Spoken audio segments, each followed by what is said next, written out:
This is pretty up here. You know, we should do a podcast called BarnTalk. When you went to the feed store, there was always that group of farmers in there. And if you wanted your finger on the pulse of America, they were very eloquently giving their viewpoints. And I just wanted to kind of have a place that is like the feed store. Looks like we're getting ready to pull up to Tork and Sawyer's farm here. We spent the night in Washington at an Airbnb, just had breakfast right there in town. It was awesome. And yeah, it's a chilly morning. I think we're in the 30s, supposed to warm up. But yeah, super excited to meet these guys and get welcomed into the barn.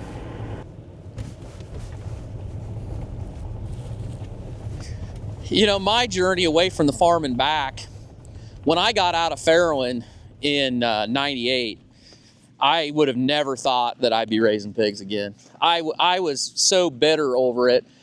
I went to work for a company that built hog sheds, and I ended up being a salesman for them. And the guy that owned it really was one of my mentors, one of the great guys that I know. You know, he was on me from the beginning, like, you got the land, you need to build some sheds. And I wanted nothing to do with it. I just absolutely wanted nothing to do with it. And I finally sold enough people barns that had the pain of how they were going to bring the next generation back, and they looked at it as a tool to get them there. Yeah. That I finally realized that, you know, if I was ever going to have an opportunity for my kids to do anything, it wasn't going to be grain farming. It was going to have to be from animals. And so from 98 to 2010, that period, I worked off farm, and I continued to after that, but I built my first shed in 2010, and then I was like, oh yeah, this will work. And so 2010, 2014, 2018, and then Sawyer, he did his in I don't know. The years get away from me, like 2021. You said like a unit like this is how much? Today, this is a 2,400 head finisher. It's $1 million. Wow. Yeah, it's crazy. So when I started, $140 a pig space, and today, I don't even know what that equates out to, but it's 2,400 pigs. Yeah. Twice a year? Twice a year. Yeah. So we run these barns. We'll show you when we step in here. Because how big are they when they come in here? So 15 pounds, 20 pounds. And when they leave here, they're going to be 300 pounds. 280, 300. Wow. We try to start first cuts at 300. And that's the other thing that's different. The genetics are so much better. The feed is so much better. When I was a kid, we finished pigs 220, 230 pounds. Because that's all they could carry. And it took you 6 months to get them there. And today, you can get that same pig probably on less feed to 300 pounds. Because genetics are just that much better. Wow.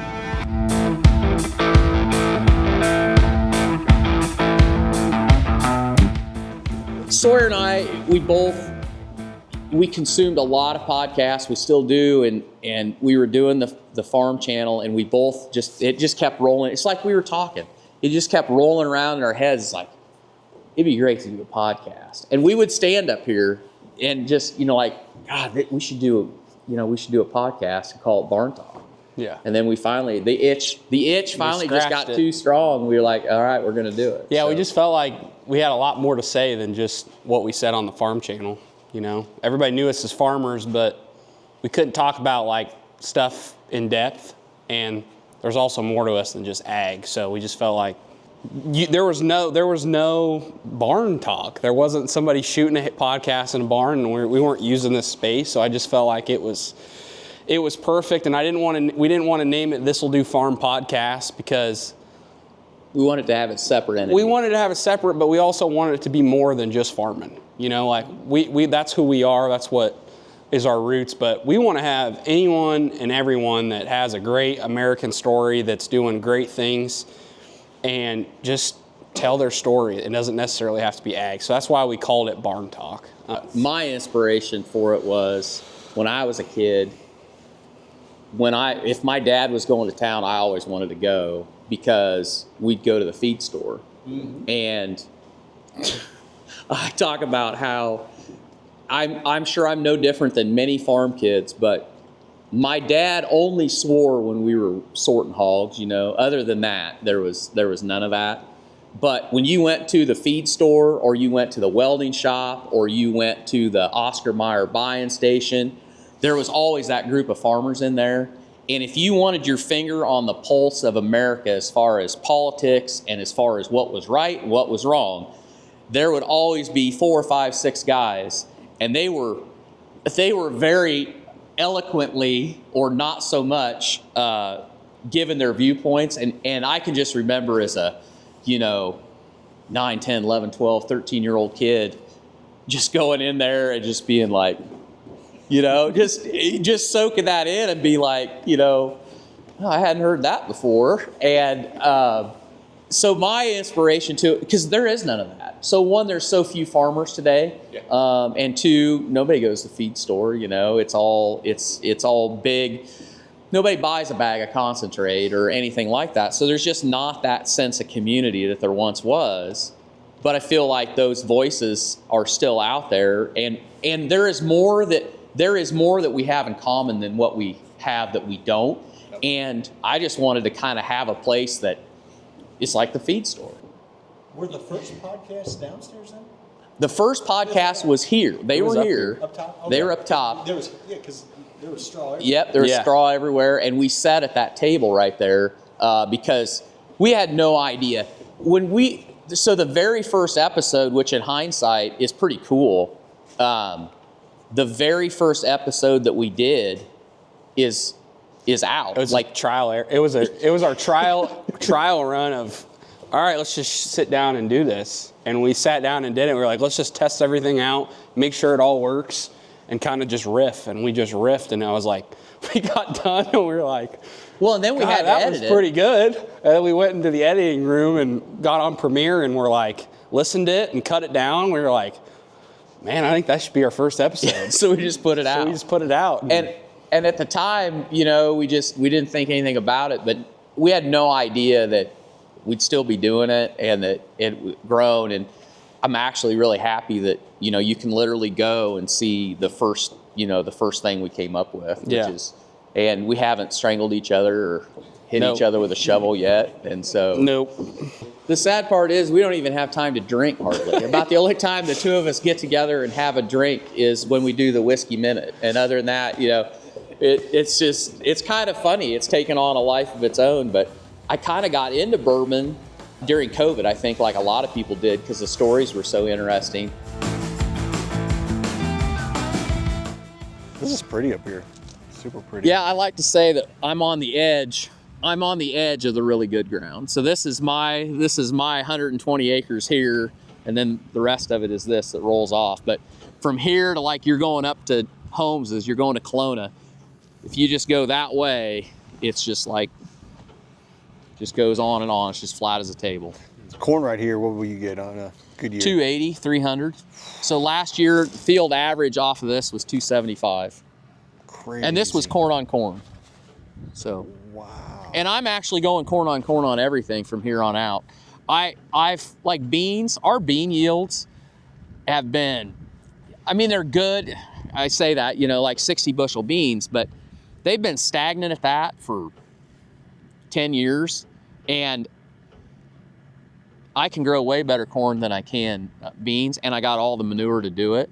And there isn't anything that'll build your organic matter faster than corn on corn. And so I've just decided, we're gonna, well, it doesn't mean it's true, but it sure sounds good. I had somebody smart tell me that, and I bid on it, so I just tell everybody that. And sooner or later, it'll be written in some agricultural magazine. But I guess if you have all the manure too, like you said, it makes sense. Yeah, you're replenishing. This is a 60 by 80 shed. It'll be a steel frame shed, and half of it, the machine will set in, and then the other half is where we stockpile everything. It separates, and then we'll load it out. It's got a scale. We'll load it all out. But we're going to trench 5-inch lines. Will go to every pit, and then we'll pull that manure. And basically, we're going to separate manure. Each pit will get separated every 21 days.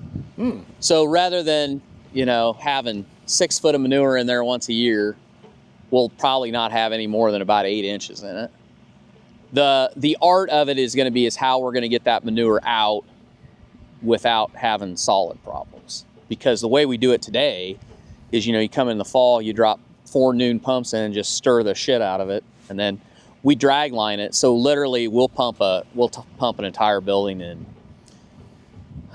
6 hours probably. Oh my gosh. Yeah. So a year's worth in 6 hours. Mm-hmm. Okay. Here's the thing about it is, if we can prove it out and it works, agriculture is so stagnant. This is a chance for guys to bring some more income back to the farm, that maybe you can get another generation started. Because my question to every banker that I talk to is, for my generation and younger, these hog buildings were the way that you were able to bring a kid back to the farm. You could put them up, you could pay the kid to chore them, they'd cash flow, then you'd have the fertilizer. We can't do that today. So I'm like, what is the thing that's going to allow another generation to farm? And every one of them bankers, they just go, I don't know. They don't know.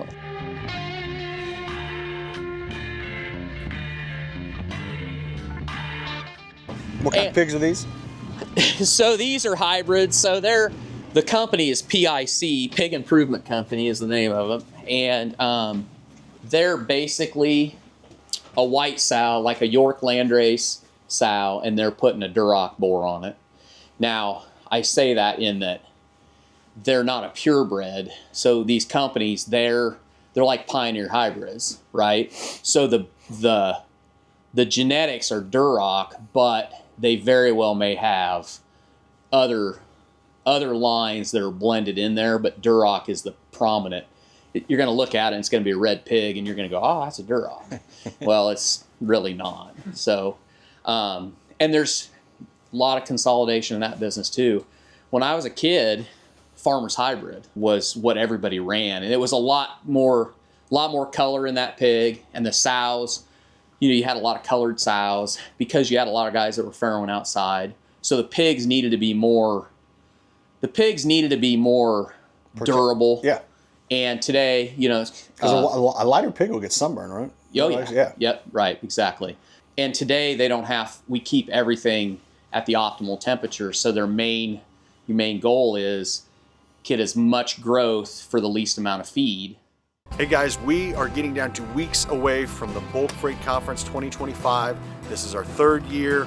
We don't want you to miss it. We will have, now expecting 800 attendees, carriers, shippers, and brokers all in bulk. I'm going to tell you what, your network is your net worth. If you're struggling to find the right connections or enrich those connections, you can't do that behind the desk or over a phone or over the internet. You got to come to the Bulk Freight Conference. Go to the Bulk Freight Conference website, bulkfreightconference.com.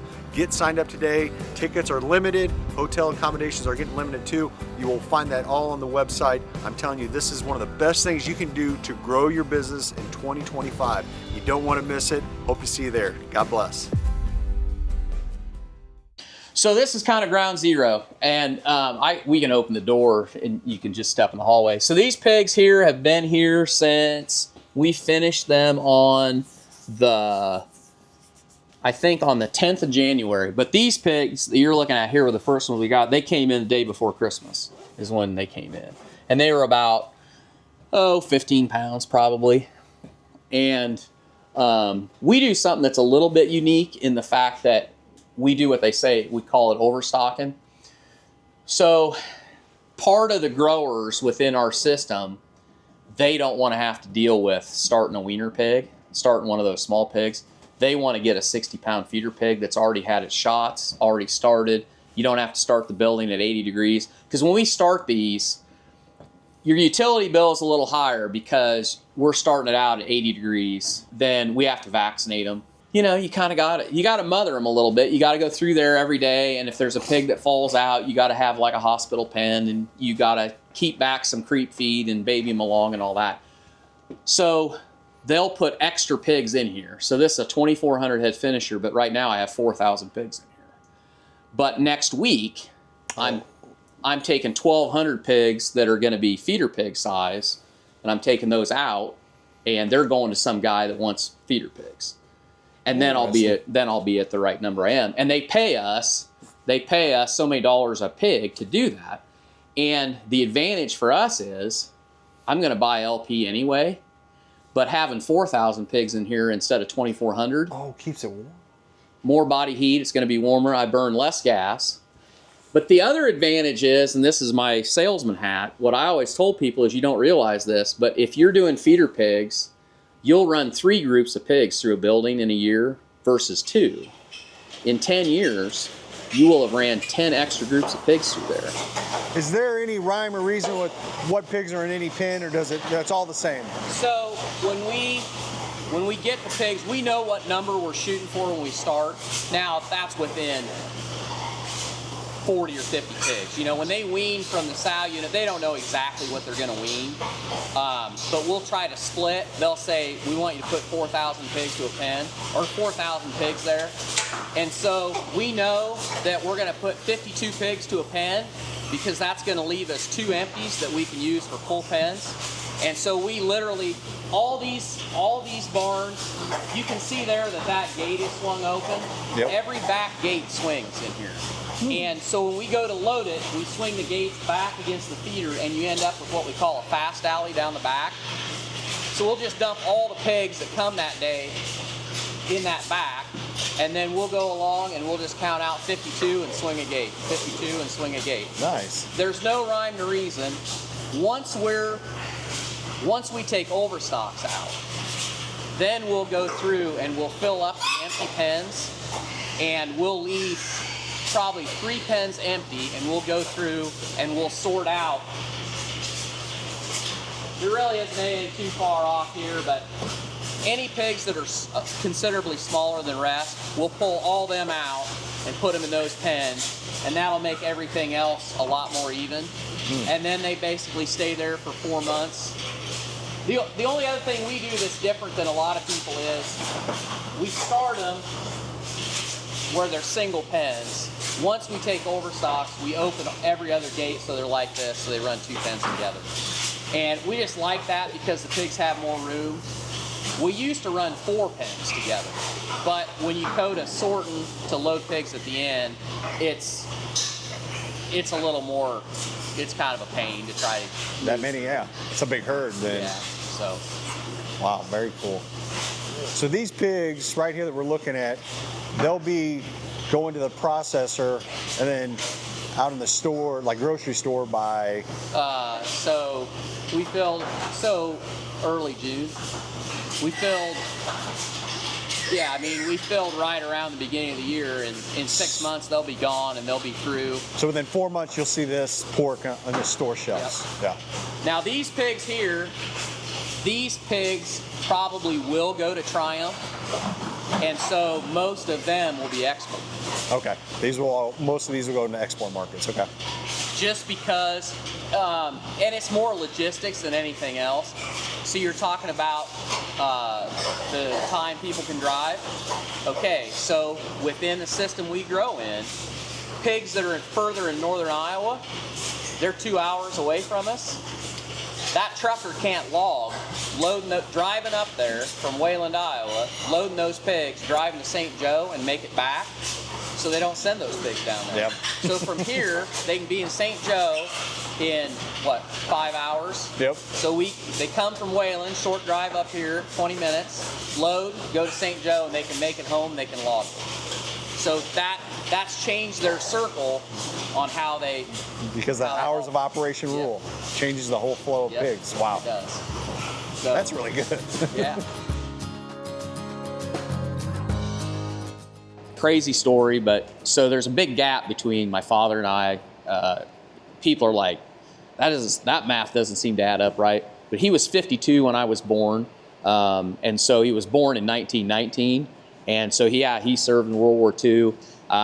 He joined the Air Force, and he flew 54 missions in Europe, piloting a P-51, which, if you know anything about that era, if you're going to fly a fighter plane, there's no better plane to fly than a 51. It was the deal when it was out there. And anyway, this is just kind of the legacy wall up here. So wish we could have got him on the podcast, but we didn't start it soon enough. But and then this is just our plaques for our little thing we do compared to his legacy. You know, we do this podcast, hit 100,000 subscribers on YouTube, our farm channel, 100,000 subscribers on that. It's just kind of his legacy and our legacy together on here. So Yeah. just kind of a really memorable wall and means a lot to us.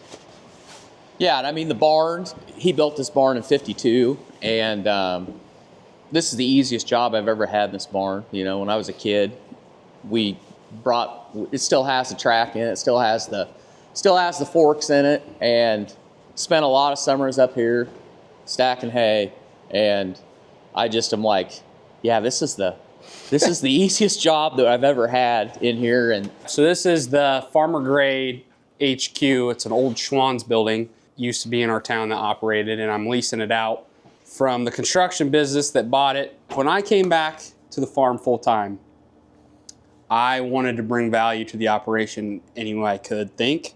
And so the whole social media thing, I started really getting entwined in that and understanding and seeing the value with it. As things progress on social media, we started to get people asking us, where can we buy your guys' pork? And I thought that was really interesting because, as you guys saw, we raise pigs pretty conventionally, right? But people still wanted to just buy our pork because they trusted us. They understand that we were doing the right things, we were taking care of the animals the right way, and we were 100% transparent about how we do it. This is our packing room. This is where all the boxes are made, the liners are stored. Boxes get sent in that are built like this. And then we put meat in it, fulfill the order, bring it out, tape it up, finish it out, wait for the UPS guy to come around and pick it up. This is where part of the magic happens. Yeah, so this is a little door. This is a little window. built just for me. Yeah, a little window that leads into the freezer. So Oh, wow. all our meat products are in there, and this is how we fulfill orders each week. We're trying to grow this and grow our partner size. This is kind of a cool concept because you actually get to see the farms that it's coming off of. Yeah. Every single, like I said, every touch point the customer comes in contact with on the website, when they open that box, every single piece of meat they have on that packing slip, we put one of these inserts to go along with what they get. So they know, and every single one of these cards tells you a brief little description about the farm, and then nice. QR code to go to all their social media, so you can go watch and actually see what's going on, who the people are behind the product, that sort of thing. So this is kind of the front of the freezer is kind of where all our product is. We definitely have room for growth in here, but we actually just implemented an inventory management system of labeling every single shelf with what goes on each shelf, and then each item on the shelf, and we're gonna add SKU numbers and all that stuff too, to just make it so that it's anybody that could come in here could figure out where stuff is to fulfill orders. Got pork, got beef, got Wagyu back there, got chicken. Any others you guys are coming up with, or any other? We're gonna try some lamb chops. I watched a barbecue show the other day, and I was really surprised at how many people use lamb chops. Yeah. I think that's a cut that's coming up more and more. We actually work with a great processor that was able to get us custom film with our logo on it, custom label with the Farmer Grade logo on it. I love working with American family-owned butcher shops, but something that I've ran into is a fair amount of them, they have their way of doing things, and they don't like deviating from that. So getting this stuff, it's not the easiest. Not everybody's willing to do that kind of stuff. Yeah. But when you're doing the direct-to-consumer route, I mean, when they open up that box, you got to make it. You got to make it an experience. You got to make it specialized. You got to make it be a good thing from every single touch point. So it was really important that we found a partner that was going to do those necessary things to kind of go above and beyond. But what's the temp? You got to keep it, man. It's 0 degrees in here right now. Yeah, it's 0 degrees in here. Yeah, so staying in here long enough will definitely make you cold for sure. This picture was actually taken in Italy, and they built this whole thing out of 3/4 inch plywood because all of the supplies, engine parts, anything that got shipped to the base from the United States for the maintenance of these planes, they palleted up in 3/4 inch plywood. And so they just tore down pallets, and then the roof is tarped. My dad's posing for the picture, he's running the broom, but he lived with these guys, and one of them, and I I think it's him, but I don't know for sure. His last name's Torkelson, and that's actually my namesake. So he was my dad's.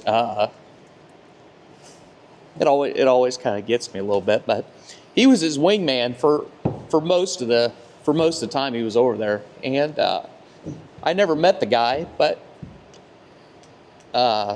yeah, just pretty cool. Sadly, that deal burned down. They were on a flight. They were escorting bombers going to Pulaski, and they actually flew a mission over, and then landed in Russia, and then refueled, spent the night, and came back. While they were gone, some guy came out of the officers club and was all pissed up and was firing off his .45, and they heated this. They had a double barrel stove that just had a deal that dripped 105 octane fuel in it. That's what they heated it with.